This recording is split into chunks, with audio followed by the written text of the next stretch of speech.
Hello everyone! Blue Star Saber here once again to do another One Piece chapter review. Chapter 1165. Reverberations. This chapter basically is the follow-up of last week's chapter as we see Rocks being dummy reversed by Imu. But before that he resists long enough to reveal that Davy D. Jones was very likely king of the world given Imu's reaction. However, Rocks is possessed and as a result goes on a rampage, seemingly defeating his former crewmates, the Yonko, each with one attack, although Whitebeard managed to seem to have blocked it before nearly trying to kill his wife and child, but luckily Kuma, who has been using his devil ability to save people, ends up saving Blackbeard and his mother before Rocks can kill him, before teleporting himself out there, which, who knows, perhaps if Kuma, a bit ironic given how Kuma said that the world government made a foolish mistake trusting Blackbeard to the warlord, I wonder how Kuma would probably feel that he ended up helping the most evil pirate in modern times, but who knows, but yeah. While Dragon deals with the spare of seemingly lost Shanks, the baby Shanks, as he's now being picked up by the Roger pirates, while Garp and Roger are about to have their long-awaited, fated battle against Rocks D. Sebek. So basically, this chapter here covers what's been hyped up and built up for the last over 200 chapters of the God Valley incident, where we see Roger, the king of the pirates, and Garp, the hero of the Marines, team up to defeat the one pirate that was so powerful he was able to command the Yonko. We've been told about the event. We've seen the event now build up. We've seen what was accurate, what was not told from the story, and now we're finally here to actually see the fight.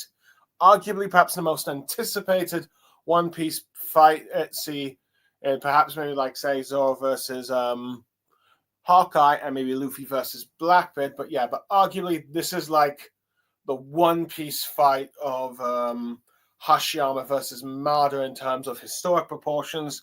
The only one that could probably come close to that is probably Joey Boy versus Emu, which we'll probably see in the Void Century. So yeah. After all that build-up, we're finally there. Now, of course, before we get to that, we've got the we request Beppo sleeping peacefully using Zeus as a pillow by Match and Tashki, which you see Law sleeping on Beppo, who's got like the snot thing, and then you've got like Zeus the snot thing. Even some of the birds flying in the sky are sleepy. And I believe you have like this giant minx sheep, which I can't recall if this was like from the Oden flashback or somewhere else, or even in the modern day. I cannot recall. I just know that giant sheep is a minx. But yeah, but it's a nice little color spread. For those who are fans of Laws and Beppo, will probably end up just nice to see Oda drawing them again. So you've got that. Though you also got the bonus of Zeus being sleepy. So yeah. Anyway, not really much to talk about this cover. So I am going to get on to like basically the chapter. So yeah. Wait on. Nope. Wait. Nope. No, not that one.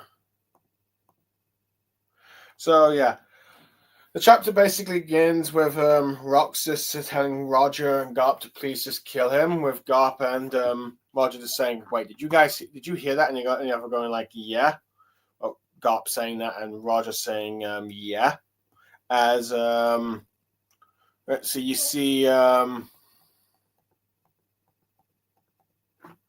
Oops, I think I may have went a bit too.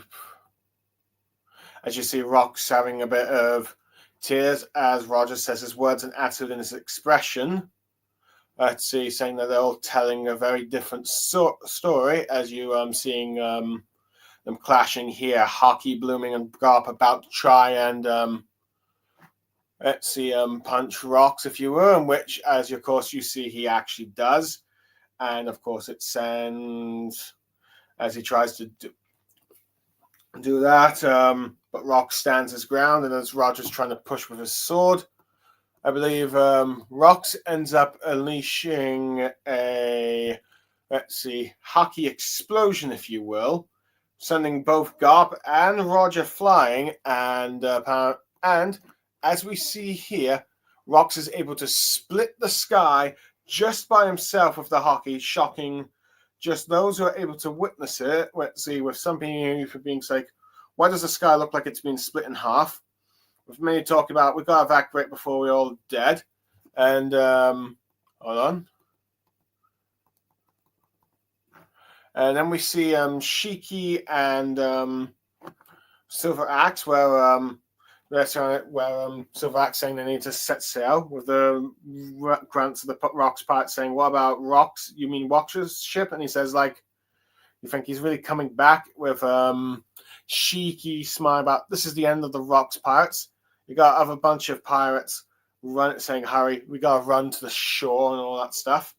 As you've got Marine saying, what did you say to Vice Grant? Let's see, asking Vice Admiral Garp what he just said. With him saying, once you've got every living resident and sailor on board, shove off and get out of here.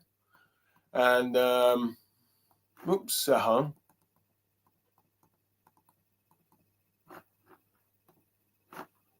Nope. There we go. We've got some members of the Rogers Pirates communicate with Roger, with him asking what's going on, and they're saying, once Rayleigh and them get to you, wait off the coast.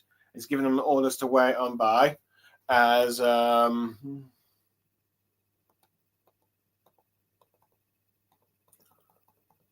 on, let me just find it.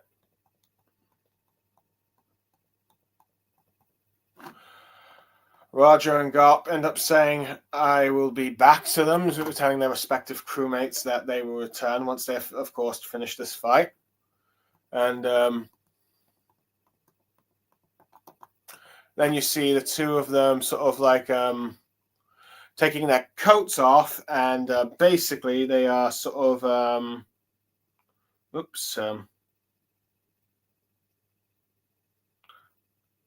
me just accidentally did something with my screen. I just need to quickly revert. Let's see, refresh it. So there we go. I'm just need to now scroll back to where I was.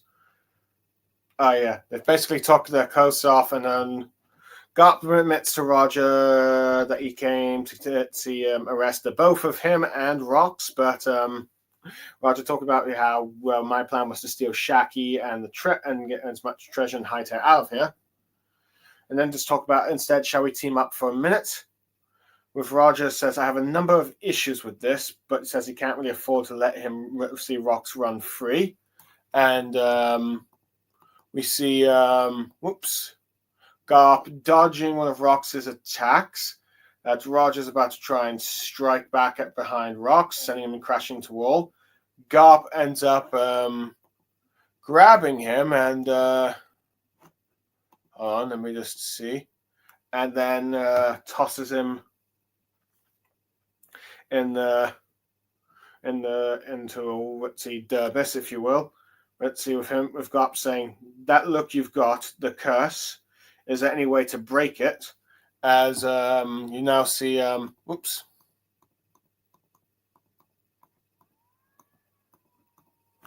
Roger attack with a powerful hockey clash, telling Rox to just wake up. And then you've got, I went a bit far off. Basically, Rayleigh carrying Shaki with a bunch of the Roger pirates, as he's telling him what to go faster, saying that Roger is going to keep fighting until they've evacuated the island. With everyone talking about how that hockey's off the chart, and then we see Gloriosa saying, "You got a spot for me on the ship, I assume." As Gabon notices Gloriosa, so we learn basically not only did the Roger pirates take Shaki with them, but they also got the other prior Empress Gloriosa tailing aboard. So yeah, we've got that. Anyway, we then cut to let's see, Kaido and Big Mom My big mom is telling Kyle to listen to her, saying that you owe me for the rest of your life. I'm only gonna make you good on that because, well, he basically, in her eyes, stole the devil fruit she rightfully earned for her crew and all that stuff. But Kyle is basically saying, "Fat chance, it's finders keepers, Linen, and you lost." Saying that, telling him to just watch him as he's going to create a new crew where violence rules all. With Big Mom shouting, "You think you're hot stuff now? Keep dreaming," saying that one day you'll beat me. That'll never come. And basically you have her, her right hand, like co-founder of the Big Mom Pirates, I think Streusen, if I remember his name is telling Lena that they need to get moving, and they're saying that we need to carry this treasure. With Big Mom telling Kaido that I'll come and collect one day. And Kaido says, "I'll be waiting to crush your spirit." So basically, these two split up, basically. Anyway, Rock sends Roger, her, and Garp crashing down. Hold on, let me just see. Did I actually take an image of this one?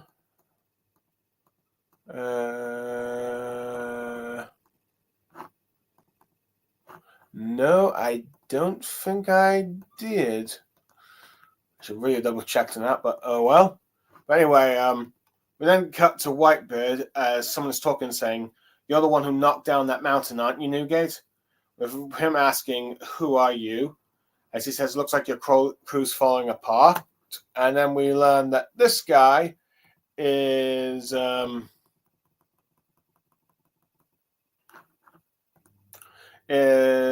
that his name is Graham, and the introduction box reveals him to be captain of the Polo Pirates, Polo Graham, and basically looks a lot like Marco, and basically it's the same guy that kicked him Silver Axe, which is many people theorizing that this is either Marco's dad, and this is arguably how Whitebeard ended up finding Marco down the line, or the more interesting, perhaps crazy theory is that this is Marco's past life before his Phoenix fruit actually turned him into like Marco the Phoenix. But yeah. But he talks about how he's a big fan of Whitebeard's. It's saying that seems like you've got no ship to go back to, huh? Ask why don't you team up with him instead. But Whitebeard's going like,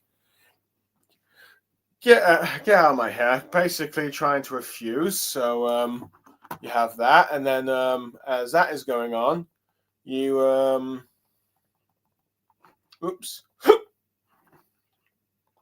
you see Stussy with I believe it's Ginzo and remember the Rocks Pirates from Oda's Wanted thing. I've forgotten his name, but it's revealed that he actually has Perona's devil fruit, if you will. So which from my understanding is a nod to like the one shot he's a part of. But yeah, she's going about where did Newgate go, because we know she wants to tag along with him, with Ginzo saying don't ask me. And then we end up seeing a marine ship. We're going like someone saying, "What are you doing, Dragon?" As Marine's trying to calm it down, but Dragon pulling up a gun, saying, "No, what are you people doing? Did you know what we were aiding here?" As a Marine tries to calm him down, as Dragon says, "Put them on your ship right now. We have to rescue them." As he sees a bunch of civilians outside of the boat, and Dragon says, "And if anyone argues against it, I'll execute him on the spot," as basically threatening their superior officer to say, "Let these civilians on," as Dragon is basically trying to at least try and save someone at this point. Anyway,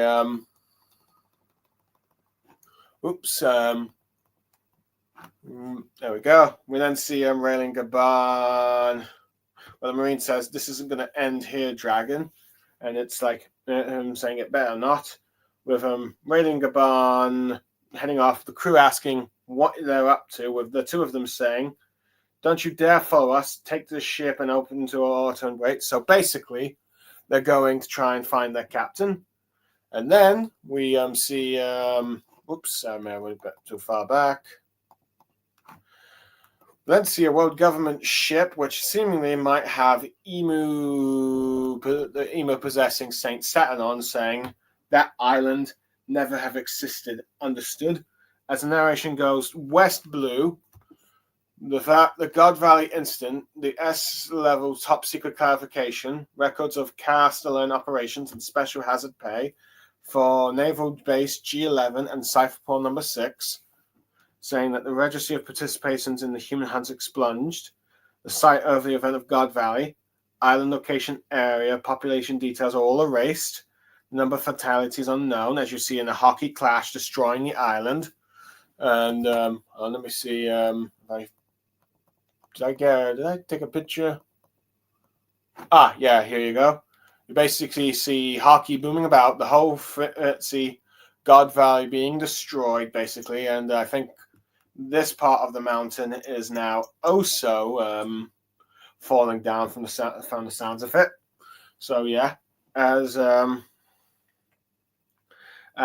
basically the narration saying about all the records of God Valley being completely erased, being the casualties, the location.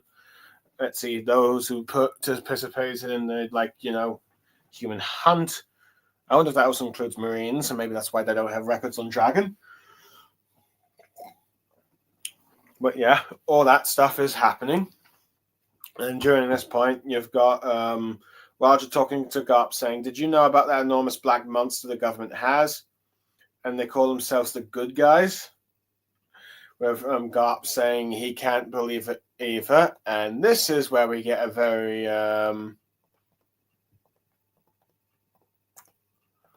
let's see, interesting panel where Roger asks, if you're going to quit the Navy, come join us. So basically, Roger is inviting Garp to join his pirate crew. With Garp saying, don't be an idiot. If I quit, who's going to watch out for the rank and file? Which basically I think is referring to the lower grunts, which depending on which translation it had, many of the let's see, unofficial translation said who would protect the Marines. So you've got that, but let's see, as the two of them are injured here, let's see, Roger talks about if it all comes down to mass, talk about how it all comes down to mass, doesn't it, Garp? Doesn't it, Garp? With Garp going like, what do you mean by that? With then the two of them talking about, let's see, talking about Roger talking about how, color armament is power that doesn't yield to devil fruits. And saying on top of that, I was raised in Conqueror's hockey, which there's no way it couldn't have hurt him. With Garp talking about, saying, but he's going with his own supreme hockey, so they cancel each other out. And they're saying there's no damage unless we surpass that. And the two decide that if it's all down to who wears it out first, we'll lose. And saying there's no way they're going to keep up with a monster with that. So they're talking about, let's see, saying, so you want to hit them with a critical mass of supreme hockey. So basically combine their hockey to take down rocks. Hold on, my phone is...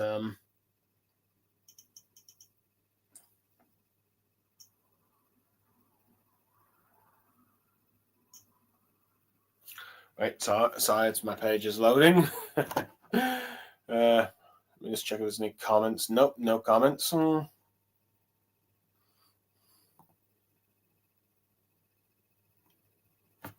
have to scroll back to where I was. Oops,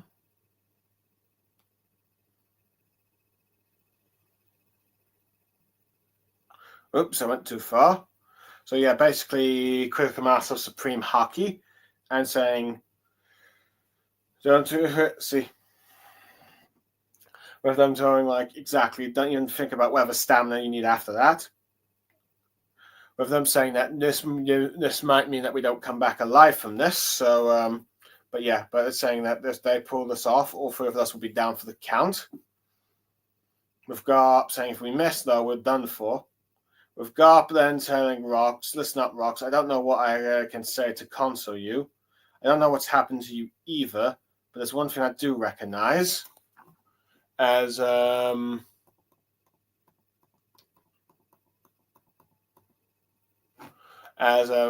sort of like, talking about this, they notice we get like a panel of rocks Rock's crying as Garp says, "I recognize your sorrow," as he's just completely broken from like just what has basically happened to him. With Roger saying, "Don't you cry, idiot," as he uses a move called God of Fire, and Garp saying, "Infinitum," as Roxas continues to cry as he's about to attack, and the two were to unleash a combined hockey attack with Roger finishing the move of like let's see, God of Fire Ace, and Garp saying Infinitum Explosion. Well, it might have been Infinite Explosion or something. I don't, it depends on the translation. But yeah, but Roger doing like an attack named after Ace, slicing rocks apart, while Garp is doing basically a Gatlian type attack like Luffy does. As the narration says, the world government attempted to cover up everything that's happened here, but the downfall of Rock's Disrespect, as you see Rock's being blown away, it seems like his wings and all that stuff has been damaged. You still see tears in Rock's thing, but it seems like this might have finally knocked him out.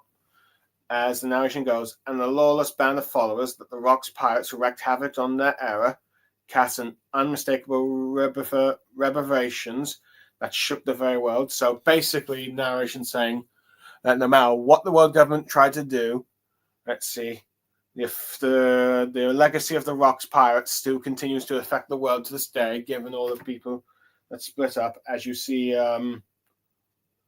the combined hockey boom blast across the sea, as you basically see God Valley in a rubble, ending the chapter. So yeah.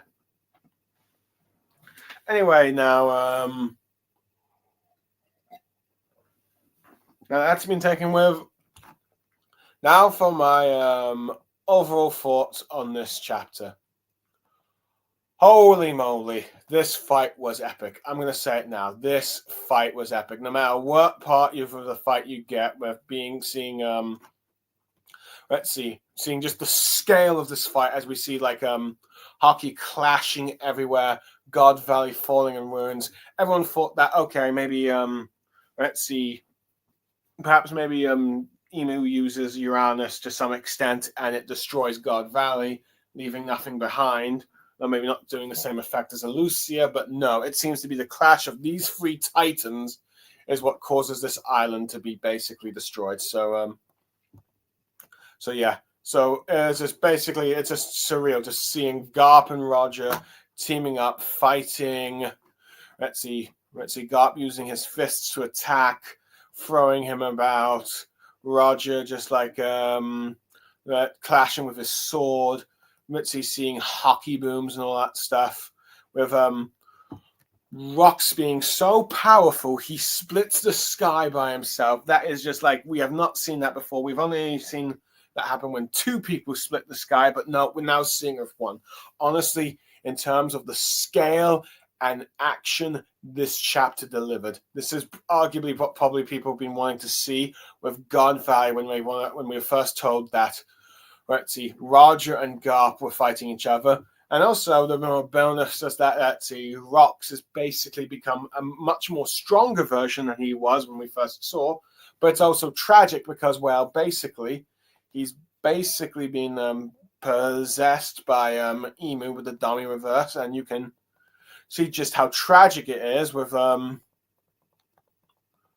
let's see how broken Rox is after seemingly losing everything, thinking that he probably killed his own wife and child. His entire family is gone. He's now a slave to the monster he tried to overthrow, and basically his own crew has basically abandoned him. It's like, let's see.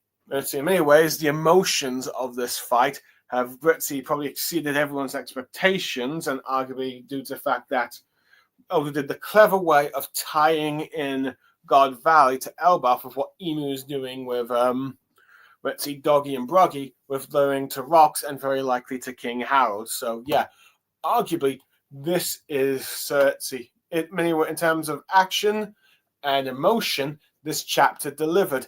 I absolutely enjoyed it. Honestly, it's probably probably go down as one of One Piece's best fights. Now, that said, there are some minor problems.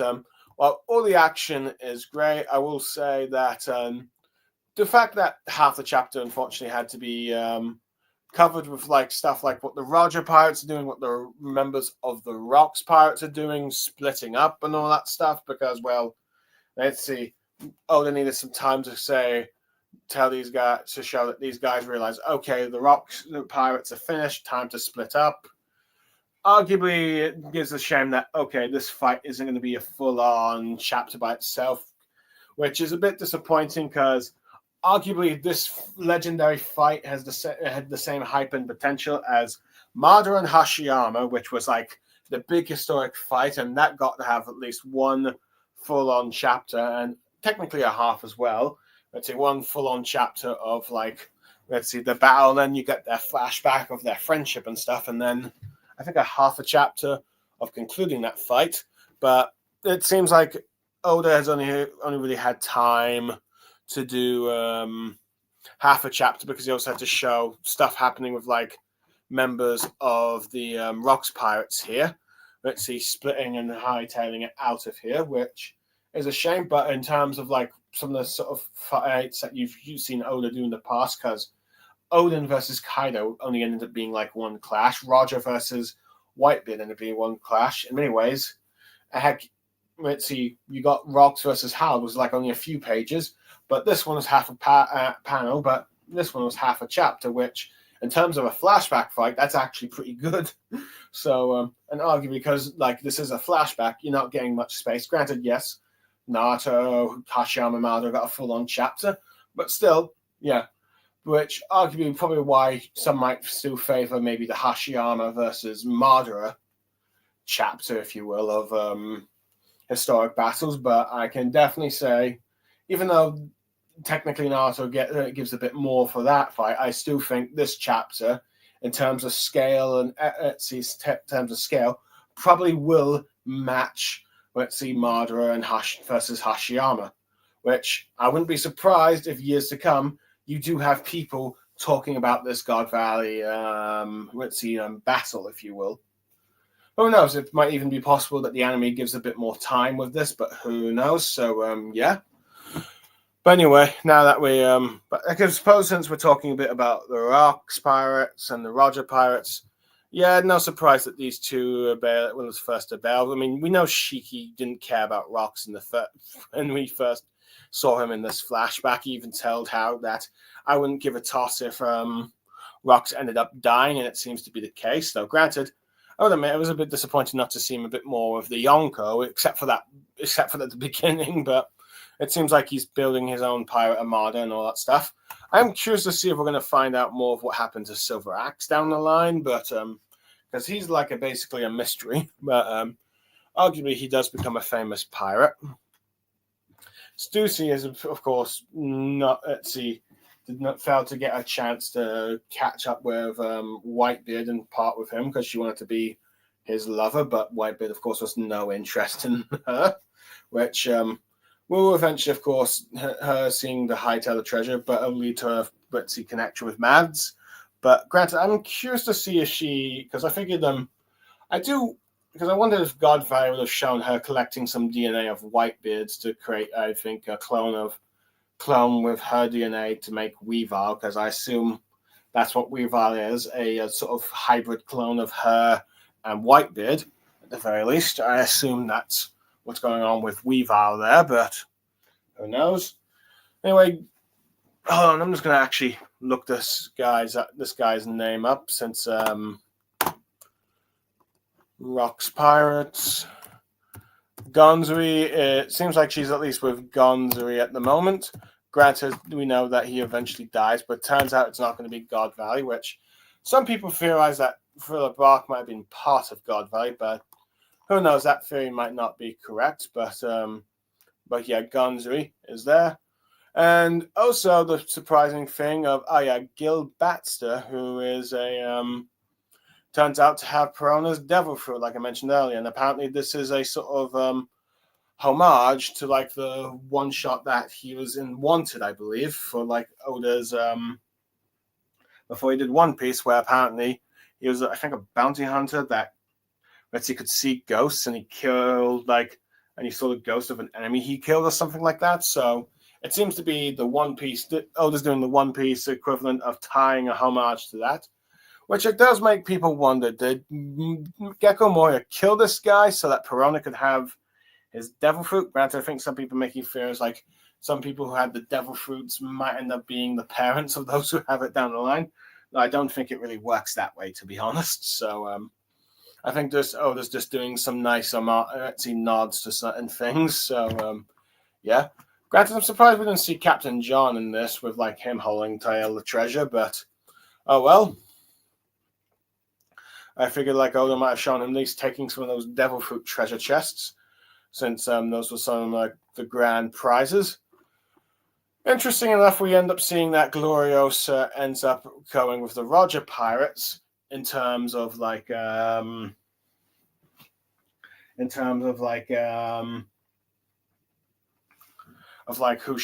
she escapes, which arguably I suppose makes sense. It's like since she's a pirate empress, she was like deeply friends with Shaki. Shaki would probably say, "Can we take Gloriosa along?" and all that stuff.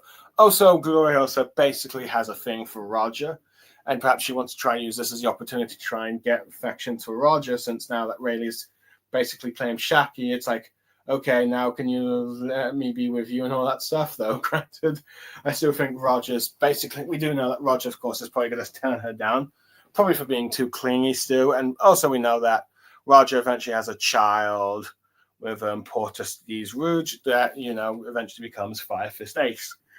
So, yeah, who knows? We might get a funny bit of that, but I do wonder how she's going to react to when, let's see, Roger and the other Roger pirates adopt Shanks into their crew, if you will. So we've got that. I will admit, I was a bit surprised that Whitebeard didn't try to stick around to see the fight conclude at the very least, as I assumed like he might have at least wanted to try and see what was going on with Rox and Roger at the very least, but nope. Instead, he ends up being taken by none other than Marco's dad, Polo Graham, if you will, which Oda is clearly doing this as a oops, hold on, let me just scroll back a bit. Polo Graham, which Oda's clearly just doing the Marco Polo joke here, which I think is some sort of explorer, if I recall. Oh, let me actually I'm going to search this up quickly. Marco Polo.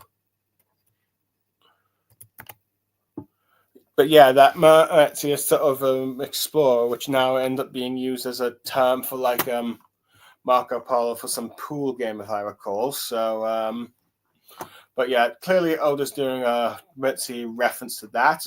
Granted, I will admit this is perhaps maybe going a bit too far with the whole Nepo baby kind of thing, because it's like we've seen most of the Yonko have famous have children that become powerful. We see like Luffy's bloodline, Roger's bloodline. We're seeing all the blood, if you will. I mean, even Shanks is a bloodline, turns out.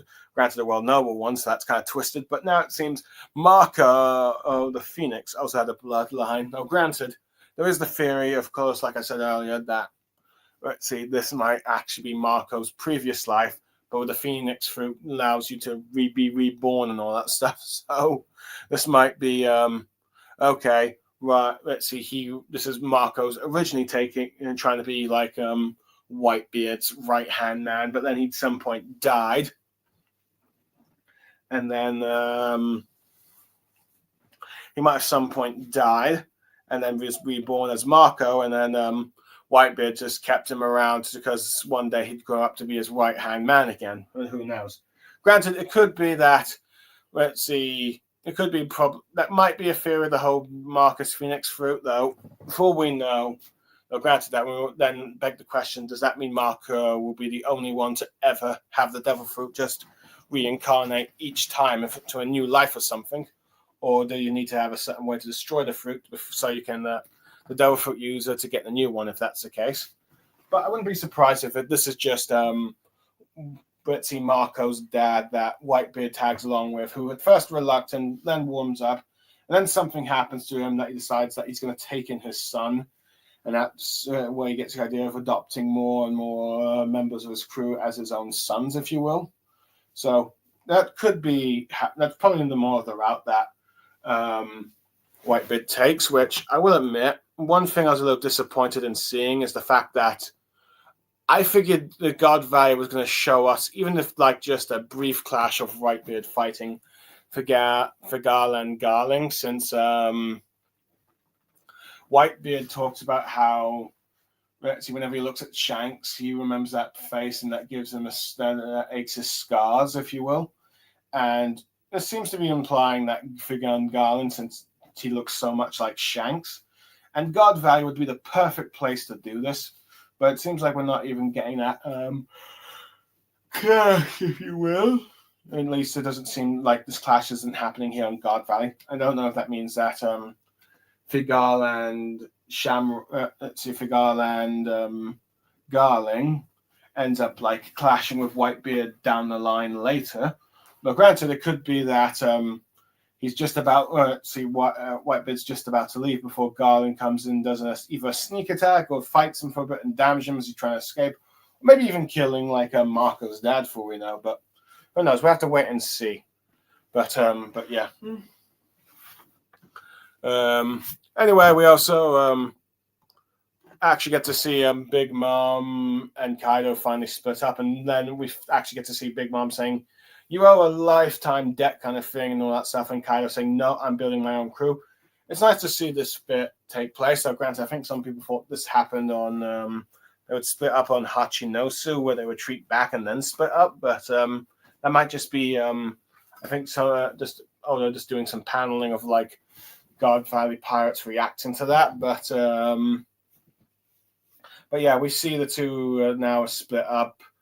We now fully understand the sort of like friendship turned enemies turned friendship again, where it's like you two, let's see, Big Mom thinks that Kaido owes him for that, and Kaido's like, nah, fine as keepers, and they're just saying that I'm going to make a stronger crew than you and all that stuff. So you can see that sort of hostility there, but you can also see how they come back. So I think this flashback has done a lot for these two characters, at least in terms of their dynamic and friendship that we saw in Wano, which we now have the full context to, even if they're going to like disband. I suppose I'm a bit disappointed when we didn't see this guy fight a bit, or no Gloriosa, I guess. Who knows, maybe the anime would add a few extra scenes that'll show them fighting, but yeah, but that's fine, I guess. I mean, they're not really the main focus. I mean, if God Valley was perhaps its own full-on arc, or maybe even longer flashback, we could have actually seen it.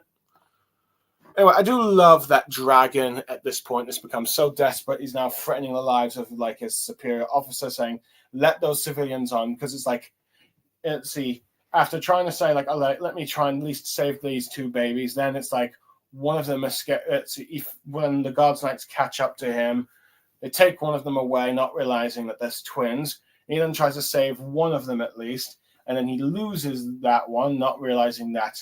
Let's see, baby Shanks is still saved. He just ended up in the hands of the Roger pirates.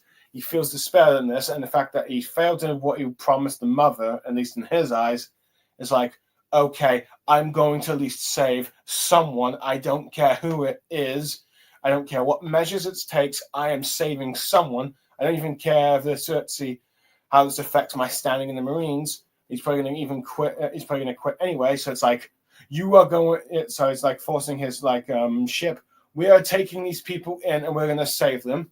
Whether or not we actually see, I'm not sure if he does actually manage to succeed in saving them or not. Oop, damn it, crud.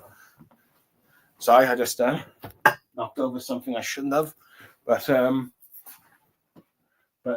anyway, what was I? Oh yeah, he's going to try. It's sort of like, I failed to save the babies. I'm at least going to save someone, and I don't care what the Marines are going to do to me afterwards. But granted, before we know, these civilians could get shot down by another Marine ship or something. But at the moment, at the very least, we can assume that Dragon at least managed to save these civilians somehow. So, yeah. Anyway, what else is there? Oh yeah, one thing of note is that Gaban and Rayleigh are rushing back. And that makes me wonder that they're going to try and find and either recover Roger. But it does make me wonder, if they're going back to see Roger, does that mean that the fight is not going to necessarily be over, because it could be that Rox comes back from the attack, then tries and fight these two, and this forces Roger to become a demon. And maybe this is where everyone witnesses Roger's hockey burst or something that truly becomes a demon, if you will. As I think Kylo needed to learn that lesson about hockey after acquiring his devil fruit, and Roger talked to Don about how Roger became a demon when fighting to protect his friends, but at the moment, that does not see. That might be a possibility, or they just hit their head to collect their captain. Because at the very least, I think we're going to have one more chapter wrapping up Guardfire. Maybe not in terms of action, but seeing where everyone leaving, and maybe seeing, I guess, King Howard, which we expected to play a part in God Valley, but it seems like that's not being the case. But yeah. Anyway, oh yeah. What else is there? Oh yeah, it's interesting that we see that Emu, who seems to be possessing Saint Saturn, has gone on world government ship and left. So it seems like Emu is not sticking around to see that fight go forward, which you think he might want to, because it's like he wants to check at least that Rox has finished the job of wiping everyone off the island or something like that. But no, it seems like he's retreated with Saint Saturn. It could be that he's preparing to use the ancient weapon, I guess, but who knows? I suppose, no, I will admit, this possession of Saint Saturn looks really intimidating right now. In many ways, it looks like he has the Rinnegan here. I'm not going to lie, but yeah. Other than that, I'd say one thing I'm a bit disappointed about God Valley is not seeing the God's Knights in action much. I mean, we did see some action, but not all the members got a chance to have the spotlight, and some of them got their butts kicked, really. Granted, I think this might have just been, to me, implies that, they only need to show the God's Knights in that one long panel just to show, like, okay, these are the members, and they're going to be what we see coming to Elbaf and the final, and the other conflicts of One Piece down the line. Who knows? I have to wait and see more on that. More in that regards there, but it is what it is. But anyway, we also finally get from interestingly, something surprising, which I never really expected Roger to do, is invite Garp to join his crew after saying, okay, you've seen this kind of monster, you know it's a part of the world government, don't you want to leave the Navy and so you can be welcome on my crew as a result of that? Though I suppose it does make sense, because Roger did say to Garp that we've tried to kill each other so many times, it's like I consider you like a part of my crew, like friends or crewmate or something. So, or at least he trusts them much. So I suppose it would make sense he would try to ask Garp to join the crew, though. I will admit, it would have probably been. No, I will admit, if Roger did have Garp on his crew and Garp took that offer, the Roger pirates would definitely be invincible, because it's like, not only do you have the two wings, but you have also Garp as well. So it's like you've got 4 absolute monsters on your crew. Basically, it's similar to Rox with the Yonko. So perhaps maybe even greater, because you got Garp. So, but yeah. But as we know, Garp, of course, stays with the Marines, and we learn that the reason why he sticks with the Marines, even after all this stuff, is that he wants to protect the rank and file, the lesser Marines and all that stuff. Clearly, he thinks if he leaves the Marines, who's going to protect all the lesser grunts from the world government and this monster thing? Because I think he has seen them attack regular Marines, and it seems like Garp, as many suspected, long term wants to try and stay and protect the Marines, and long term get them ready for whatever is coming with these world government figures, at least, and maybe build the Marines that will maybe someday defy it. Granted, it doesn't fully explain everything here, but at the very least, it makes sense. Some might be a bit iffy on his decisions, because we know just how evil the world government is, but you can see his reasoning at the very least. It's like someone's got to look out for the little guys, if you will. Maybe even also protect the civilians as well, I think might have been implied, but yeah. Anyway, I do like how, as these two are teaming up, we end up getting some explanation about hockey and about some of it about how mass is, talking about how armor, of course, repels devil fruits, but then Supreme King is like a much more powerful thing, but also that the Supreme King hierarchy of similar level cancels each other's out, so you need to have even stronger in order to like bust it. So Garp and Roger need to combine their attacks, and of course you get this like of course epic panel in which they do so. Roger doing a move that seems to be reference to his son Ace, and also I think something about a fire god legend, I think, depending on the translation, where apparently a fire god accidentally killed their mother with birth, and the father in rage killed that child, cut him into 8 pieces, forming the mountains, I think, the sort of mountain volcanoes in Japan. I might not be getting the full stuff, might not be getting the full legend accurately. I apologize to Japanese people. I just don't remember the whole names of it. But yeah, but it's just epic to see Roger doing this slashing attack and arguably doing a move they would name after his son, I guess. Let's see, that you name his son after, but yeah. Also, I do like how the fact that Garp has just got a sort of infinite Gatling attack, if you will, with his punches mirroring Luffy, because it's like, this Garp is clearly Luffy. Arguably, Roger is probably maybe looking similar to Zoro here, but arguably, if Ace didn't have his daddy issues, and perhaps if he got to wield a sword, he'd probably fight like Roger, very much like this. So yeah, and it was just epic just seeing this fight here. Also, also it's interesting that I guess it doesn't seem that it was Uranus that destroyed God Valley, but just more of the scale of the fight between these 3 legends. So yeah. And despite the fact that the world government tried to cover up the casualties, the deaths, those who took part in the hunting games, let's see, Rocks Pirates legacy is still still managed to like spread for years to come due to all the different famous pirates that are part of it, including the emperors, and even how it might have even affected Roger and Garp moving forward. So yeah,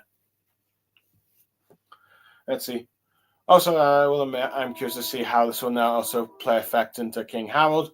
Granted, I would expect at least one more chapter to at least see more of an aftermath, maybe Kit Harold's reaction to Rox's death, maybe seeing the rest of the pirates escape, but yeah. But anyway, overall, I'll give this chapter a 9 out of 10. Maybe in terms of 10 out of 10, it's a bit of action and it's just perfect.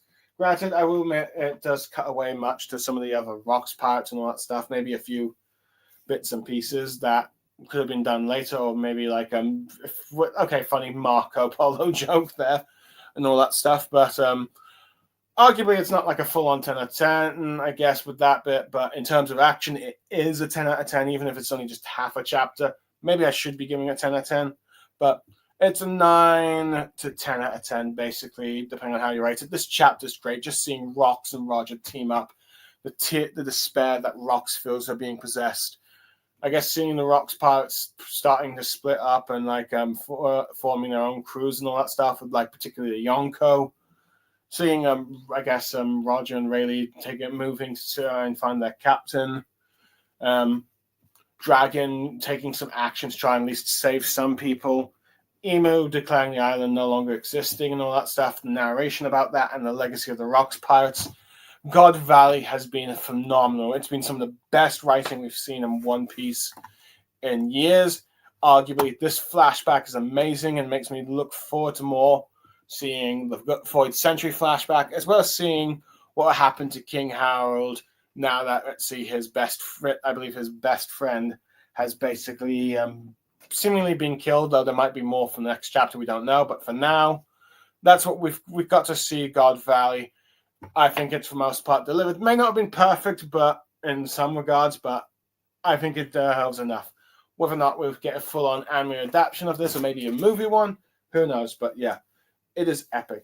Anyway, that's all I have to say for now. And for those who, I hope that for those who end up listening to this review, I hope you enjoyed what I have to say. See whether you agree or disagree, who knows? But for now, I am Blue Star Saber signing off. Thank you everyone for listening, and goodbye.